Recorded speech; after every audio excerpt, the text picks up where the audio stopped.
اور اس کے علاوہ یہ کہا ہے. اب مجھے نہیں سمجھ آیا کہ وہ کہہ رہے ہیں کہ منڈے کو میری ملاقات علی امین گنڈاپور, احمد بچر صاحب سے اور شبلی فراز اور عمر ایوب سے ان کی ہونی چاہیے, یا ان کو کہا ہے کہ مولانا کے ساتھ میٹنگ کریں. بیکاز مجھے وہ پریس کانفرنس میں جو کچھ کہا گیا ہے وہ بھی مجھے بڑا سسپیکٹ لگتا ہے. تو یہ تو عمران خان کو ان کمیونیکاڈو کر کے پاکستان تحریک انصاف کو کنٹرول کر کے, اگر پاکستان تحریک انصاف اپنے آپ کو خودکشی کرنے سے تھوڑا سا اس کا گلے میں جو پھندا ڈالا ہوا ہے, کئی دفعہ لوگ اپنے آپ کو پنکھے سے باندھ کے خودکشی بھی تو کر لیتے ہیں, نیچے انہوں نے اسٹول رکھا ہوتا ہے.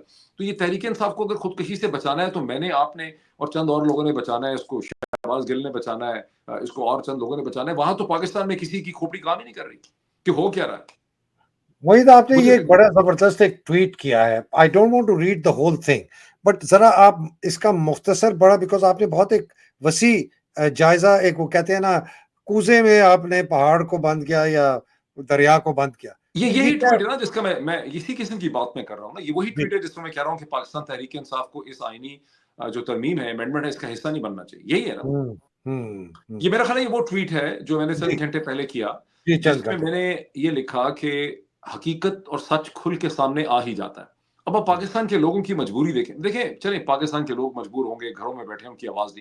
یار ڈان اخبار کو دیکھ لیں, ٹریبیون کو دیکھ لیں, نیوز تو چلیں ٹھیک ہے, شکیل الرحمان صاحب کا اخبار ہمیشہ نواز شریف صاحب کے کنٹرول میں تھا, لیکن پاکستان میں کسی اخبار نے یہ اداریہ بھی نہیں لکھا کہ یہ اڈیالہ جیل میں قیدیوں سے یا پورے پنجاب میں قیدیوں سے. ڈان کی آج کی ہیڈ لائن موہت یہ ہے کہ چیف جسٹس بہت غصے ہوا کہ ریزرو سیٹس کا آرڈر کیوں دیا وہ 8 ممبر بینچ نے. جی میں نے دیکھی ہے قاضی فائز عیسیٰ صاحب, تو مجھے ایسا لگتا ہے کہ وہ کبھی اپنے ہارر موویز دیکھی ہو نا, جس میں انہوں نے سیریز ہوتی ہے پارٹ 1 پارٹ 2 پارٹ 3, تو جو آخر میں دکھاتے ہیں کہ ایول کو مار دیا ہے, تو اچانک جب لوگ خوشی منانے لگتے ہیں کہ ایول مر گیا ہے, تو اچانک کنویں میں سے ہاتھ کالا سا باہر نکلتا ہے. اچھا مجھے یہ بتائیے, موونگ فارورڈ ٹو ٹوڈے, پہلے تو آپ کے اندازے میں یہ امینڈمنٹ پاس ہو جائے گی؟ دیکھیں یہ بھی ایک بہت فنی بات ہے. دیکھیں امینڈمنٹ پاس اگر کوئی جینوئن پولیٹیکل پولیٹیکل اس کے پیچھے میں ایک لارجر اسٹریٹجک کوسچن پوچھوں گا.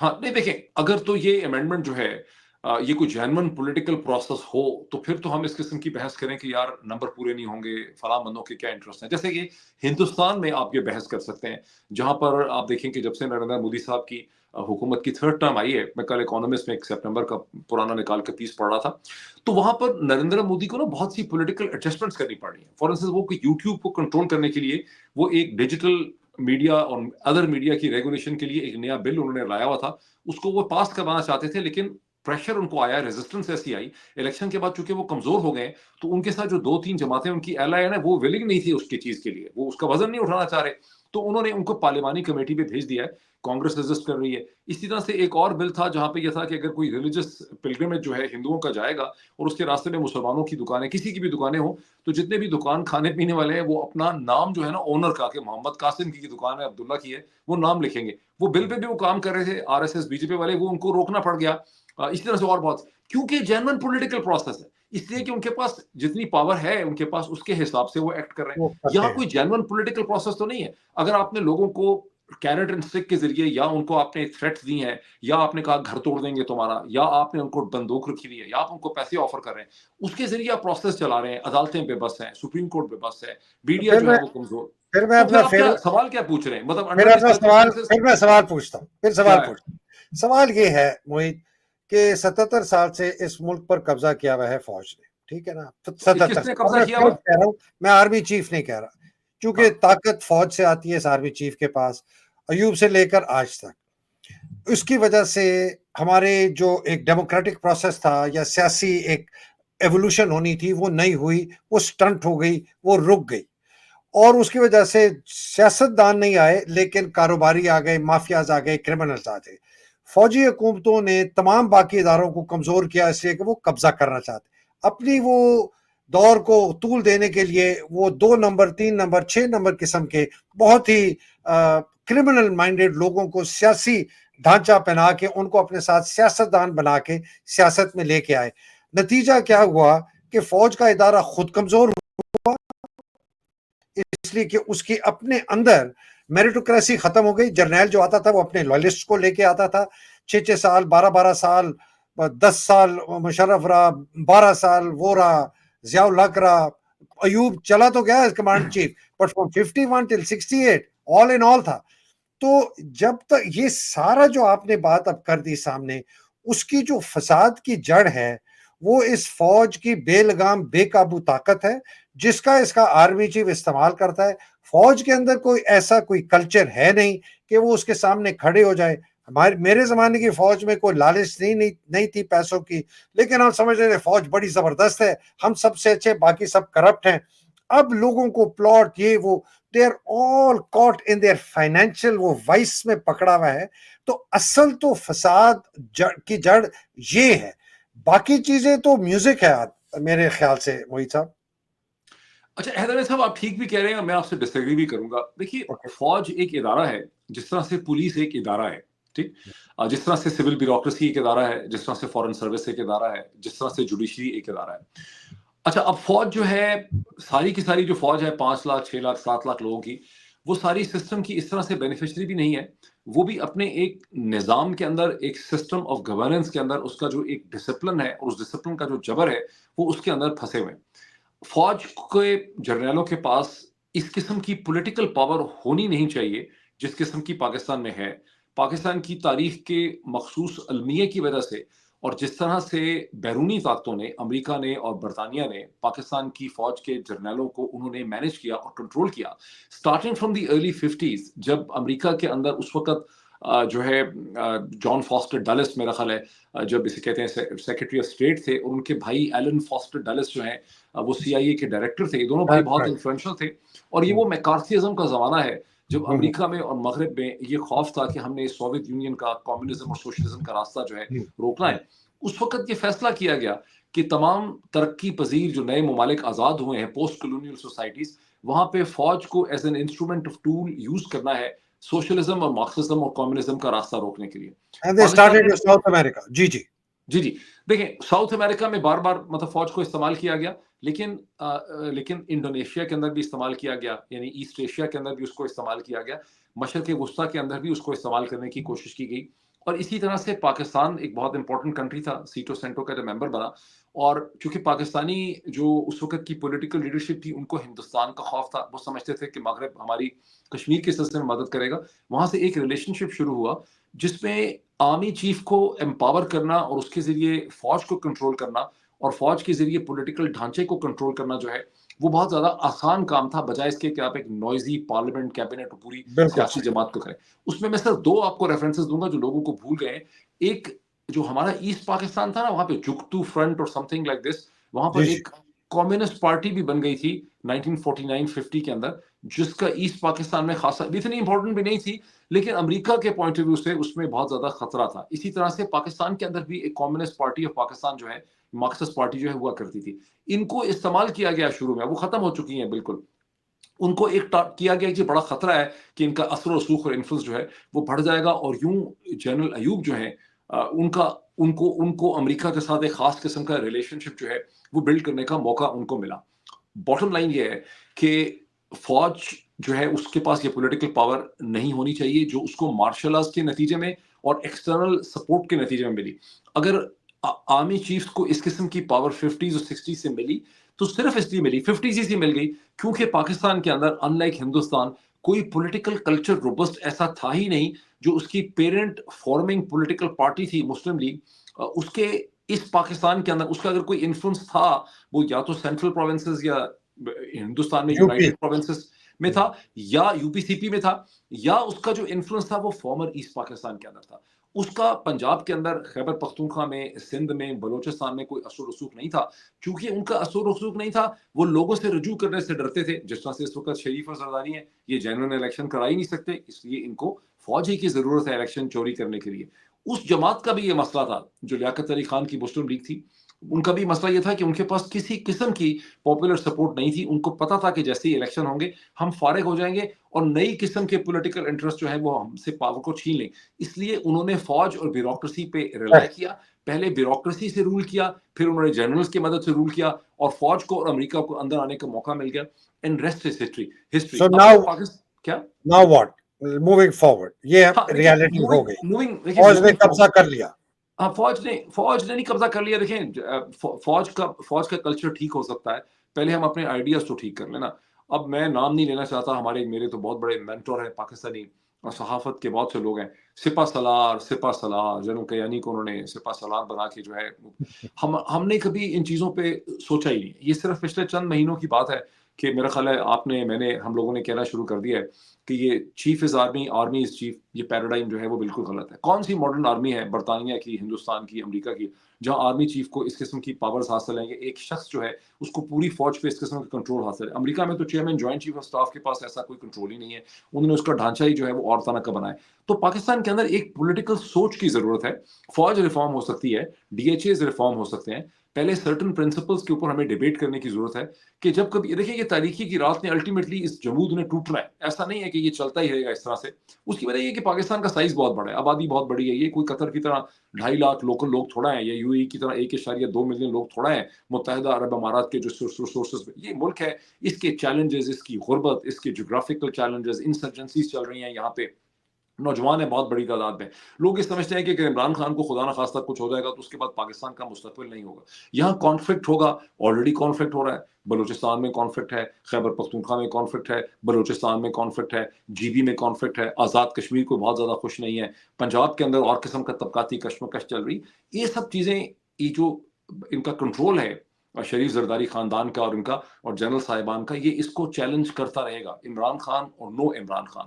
اور اس کے درمیان میں ہمیں آئیڈیاز چاہیے. لوگ پاکستان میں بہت کہتے ہیں کہ انقلاب فرانس جو ہے اس کے حالات کھڑے ہو گئے. لوگ صرف یہ سمجھتے ہیں کہ جبر اور نا انصافی سے ہی حالات پیدا ہوتے ہیں. دیکھیں انقلاب فرانس کے پیچھے بڑے رچ پولیٹیکل آئیڈیاز بھی تو تھے نا.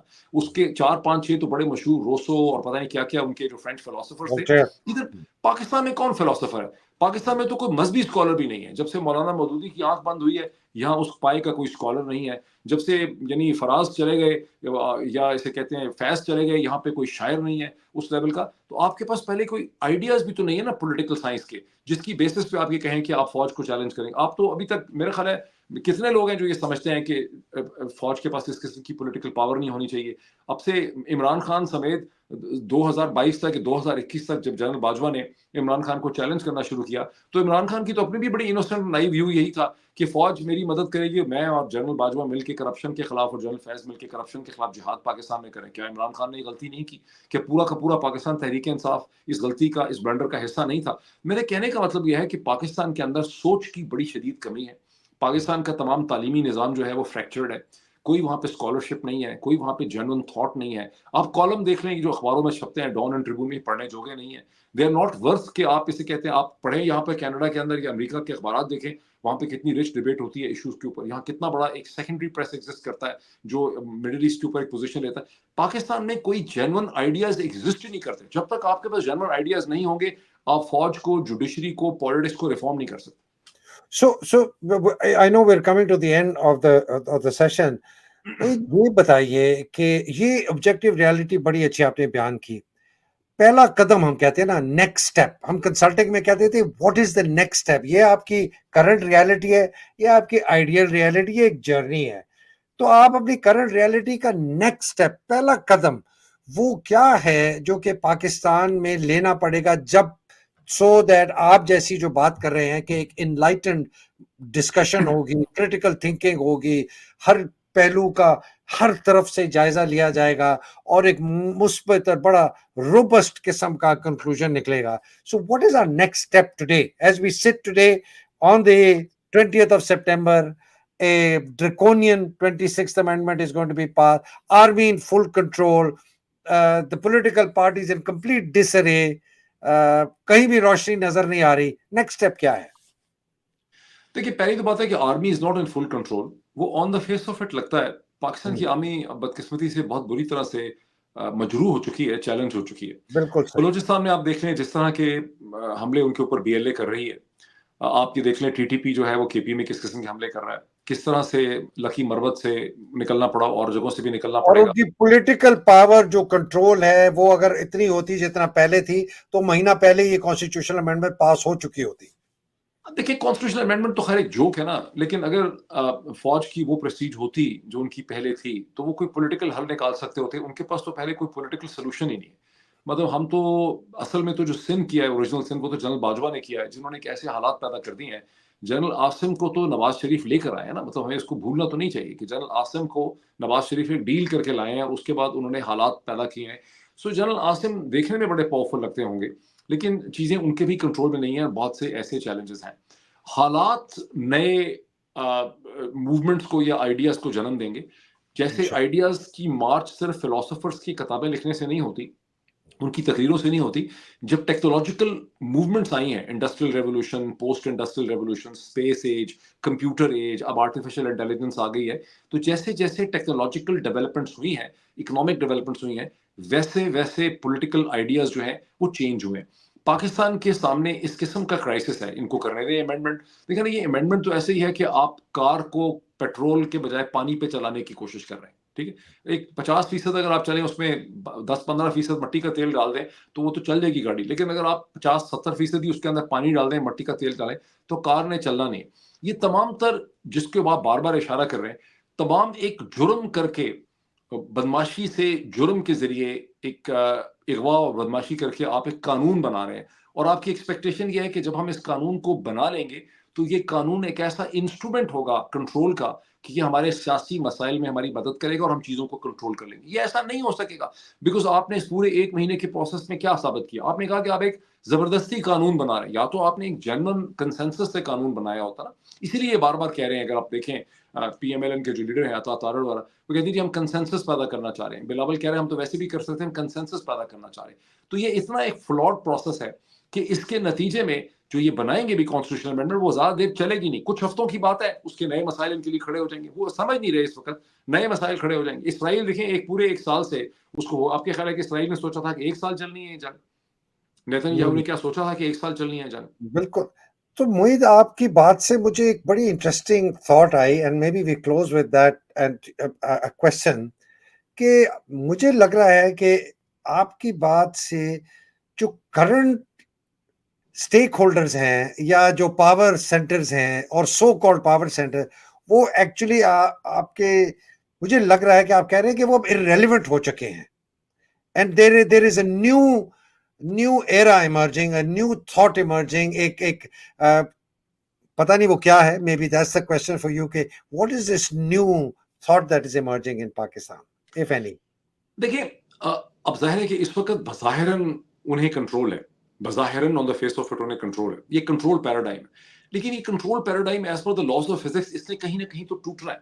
ابھی تو لوگوں کے ذہنوں میں, نوجوانوں کے ذہنوں میں یہ امید ہے کہ عمران خان کو اگر رہا کر دیں اور عمران خان جو ہے وہ کوئی نیگوشیشن کر لیں گے. دیکھیں نا, ڈیمانڈ کیا ہے, عمران خان کو رہا کریں, عمران خان سے نیگوشیٹ کریں, عمران خان پھر پرائم منسٹر بنے گا. اگر خدا نخواستہ عمران خان کو کچھ ہو جاتا ہے تو کیا پاکستان کی جو 65-70% آبادی جس کی عمر 40 برس سے کم ہے وہ کہیں چلی جائے گی؟ کیا پاکستان کے اکنامک مسائل کا حل نکل آئے گا؟ کیا ہندوستان اور پاکستان کے درمیان میں کوئی بہتر سیلف ریسپیکٹنگ ریلیشن شپ نکل آئے گا؟ کیا ٹی ٹی پی ڈس اپیئر ہو جائے گی؟ کیا بلوچستان کے اندر جو چیلنج ہے وہ ختم ہو جائے گا؟ جی بی کے اندر جو چیلنج ہے وہ کھڑا ختم ہو جائے گا؟ کیا چائنیز کے اوپر جو حملے ہو رہے ہیں اور ان کی جو انویسٹمنٹ ہے تقریباً $70 بلین کی, جس کی سیکیورٹی کے لیے وہ ایم ایس ایس کی پریزنس پاکستان میں مان رہے ہیں, اس پہ سیکیورٹی میکینزم ان کا ایگری نہیں ہو سکا, جس کے نتیجے میں ابھی جب چائنیز پرائم منسٹر نے بائیلیٹرل ٹرپ کیا 4 دن کا, تو اس میں کچھ بھی ایگریمنٹ نہیں ہوا. 6-7 دن کو انہوں نے ہائی سیکیورٹی گاڑیاں, آپ دیکھیں خود ٹریبیون میں شہباز رانا کی میرے خیال اسٹوری چھپی ہے کسی کی, کہ 6-7 ان کو سیکیورٹی کی گاڑیاں دی. ایکسپیکٹ کر رہے تھے کہ $2 بلین کا جو ML1 کی ری الائنمنٹ ہے اس کا لون ان کو مل جائے گا. تو ان کا خیال تھا کہ وہاں سے ایک اکنامک ڈیویڈنڈ ہوگا, تنخواہیں نکلیں گی, کانٹریکٹر کو پیسے ملیں گے. This is what they were expecting. وہ ان کو نہیں مل سکا. IMF ان کو بوند بوند ٹپکا دیتی ہے, ان کا خیال ہے وہاں سے مل جائے گا. ہندوستان کے ساتھ ان کو لارا دیا گیا کہ آپ انڈیا کو انگیج کر لیں گے تو ٹریڈ انویسٹمنٹ ہوگی. لیکن وہ بھی یہ دیکھ رہے ہیں کہ پاکستان کی اس پولیٹیکل کنڈیشن میں کیا ہم ان کے ساتھ انگیج ہو سکتے ہیں, کیا اس کا وہ ڈیویڈنڈ ان کو مل سکتا ہے. تو یہ ان کے مسائل کا حل نہیں نکلتا لوگوں کے حساب سے. جب اگر خدا نخواستہ آپ لوگوں کی یہ امید ختم کر دیں گے جو ان کی عمران خان سے ہے, اگر تحریک انصاف کو بالکل کریک, تحریک انصاف تو ایک فیڈرل پارٹی ہے نا جس کے ذریعے آپ نیگوسیشن کر سکتے تھے, آپ اگر تحریک انصاف کو ختم کر دیتے ہیں تو پھر نئی فورسز ایمرج کر جائیں گی. پھر اس کے بعد کیا ہوگا؟ Excellent. So either way, the future is bright. دیکھیے, برائٹ تو میں نے لفظ یوز نہیں کیا, برائٹ تو آپ لفظ یوز کریں. میں تو ایک چینج آتے ہوئے دیکھتا ہوں, ایک ایسی چینج جس میں سے کچھ نہ کچھ نکلے گا. اب وہ کس ڈائریکشن میں نکلتا ہے یہ تو اب دیکھنا پڑے گا, ہم اس کے بارے میں پروڈکشن نہیں کر سکتے. لیکن یہ چیز کنٹرول نہیں ہو سکتی ہے نا. یہ کیا کرنا چاہتے ہیں؟ یہ چاہتے ہیں کہ ہم ایک نیا قانون امینڈمنٹ لا کر ہم چیزوں کو کنٹرول کر لیں گے, اس کے بعد ہم ہندوستان کو انگیج کر لیں گے, پھر انڈیا کی انویسٹمنٹ ہو جائیں گی, کوئی ٹریڈ ہو جائے گا, مغرب ہم سے خوش ہو جائے گا. وہ ہو نہیں سکے گا.